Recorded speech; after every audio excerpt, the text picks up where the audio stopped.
Hi everybody, welcome to Let's Radio.in and internet radio for the digitalized society.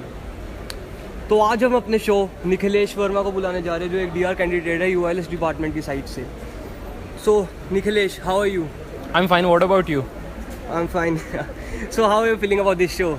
Oh, a student initiative is always good for the department. I always encourage my juniors that they should indulge in these activities because that is what is eventually going to help them.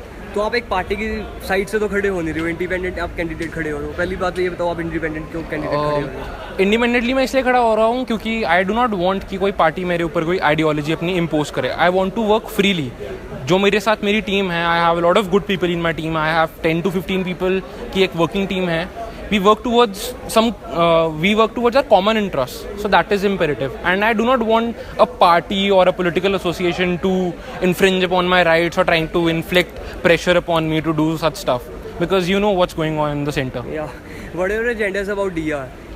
Okay, with respect to the department representative elections in this particular year, what I'm trying to say is I have two types of agendas. The first one is static agendas, जो लेके मैं चल रहा हूँ सारे classes में, जो मैं बता रहा हूँ. एक होता है डायनामिक एजेंडा. जो भी कोई डीआर है, ही कैन नॉट प्रीएम्प्ट कि साल के एंड में क्या होने वाला है. So that is a dynamic agenda. कोई स्टूडेंट रिलेटेड कोई प्रॉब्लम आती है, जैसे मिड सेमेस्टर टर्म्स जो हैं वो अभी आई हैं, सो सब उसके अगेंस्ट ऑब्वियसली फर्स्ट ईयर के लिए है. So what we are trying to do is कि एक बारी सीनियर्स के लिए वेव अप हो, then we'll form a union and then we'll pressurize the administration कि भाई it's not important for the first year to indulge in mid-semester terms, because that would eventually hamper their growth process and that would eventually hamper and jeopardize their competitions. अगर कोई competition हो रहा है उनका, for example किसी ने मूट के लिए जाना है and 13 से 15 ही मूट है और 13 से 15 ही उनका mid-semester terms है, so that means कि वो किस पे फोकस करें. That will eventually harm them. And हम एज अ लॉ स्टूडेंट्स, हमारा काम ये होता है कि हमने ये चीज़ें सीखनी है. बोलना कैसे, आर्ग्यू कैसे करना है, कंस्ट्रक्टिव्स कैसे बनाने हैं, आर्ग्यूमेंट स्ट्रॉन्ग कैसे करने हैं और लीगली कैसे पढ़ना है. सो मिड सेमेस्टर टर्म्स का इन्होंने अभी सिलेबस भी नहीं बताया, तो what do you expect from a student of first? आप थर्ड ईयर में हो. हाँ जी. आपको 2 साल हो गए डिपार्टमेंट में. हाँ जी. आपका अभी तक क्या एक्सपीरियंस क्या रहा है डिपार्टमेंट का? और एक्सपीरियंस एज एन आप किस वजह से पूछ रहे हैं कि मतलब मेरा एक्सपीरियंस एज एन डिपार्टमेंट कि मैंने क्या क्या करवाया है? As a individual experience. जब मैं फर्स्ट ईयर में अपना आया था डिपार्टमेंट से, ऑब्वियसली क्लैट दिया था and due to some blunder I could not get through. तो अब इसमें क्या था कि थोड़ा डिसहार्टेंड था मैं, फैमिली भी थोड़ी डिसहार्टेंड थी कि he prepared a lot for this particular exam and तब भी यूआईएलएस में आया. But what I think is UILS का टैग है, पीयू का टैग है, that is for you to exploit that tag. अब यहाँ पे अपॉर्चुनिटीज़ ज़्यादा हैं.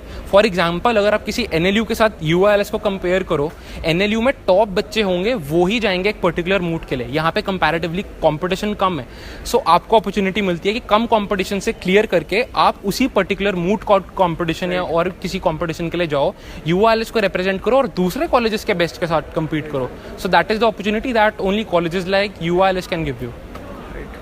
कोई एंडिंग स्पीच, कोई वोट अपील अगर आप करना चाहोगे? वोट अपील मैं करना चाहूँगा. रीज़न ये कि जो मेरी आइडियोलॉजी है that is working towards the academics and co curricular activities पे थोड़ा ज़्यादा मैं इंक्लाइंड रहता हूँ. रीज़न बीइंग, हम एज लॉ स्टूडेंट्स अगर हमने ग्रो करना है, we have to learn these things. Internships करनी है, we have to have some proper training sessions. अब मैंने 3 ट्रेनिंग सेशंस करवा दिए हैं. एक मैंने करवाया था मूटिंग पे, एक मैंने करवा दिया पार्लियामेंट्री डिबेटिंग पे, and I have addressed an audience of 350 students in the last 3 sessions that I have conducted. So अब मैं किसी डिग्नेटरी को बुला दूँ, मैं किसी बड़े बंदे को बुला दूँ, किसी बड़े लॉयर को बुला दूँ, but that is not going to help you. What is going to help you is the amount of confidence that you will gain by indulging in these activities, and I am working towards it. I have जितने मैंने अभी moots करे हैं, by God's grace I have won them. I have a strong team एंड अब हम जीतने के पॉइंट ऑफ व्यू से जाते हैं, पार्टिसिपेशन के पॉइंट ऑफ व्यू से जाते ही नहीं. सो पहले एक लेवल होता था यूआईएलएस का कि सिर्फ पार्टिसिपेशन चलती थी कि बच्चों पार्टिसिपेट तो कर लो. अब पार्टिसिपेशन से उठ के आ रहे हैं कि भाई जीत रहे हैं हमारे कॉलेज के बच्चे. We have a lot of post on the mooting society वाला जो हमारा मूट कोर्ट सोसाइटी यूआईएलएस का पेज है. That is how a college develops, and ऐसे ऐसे करके ही चलता है.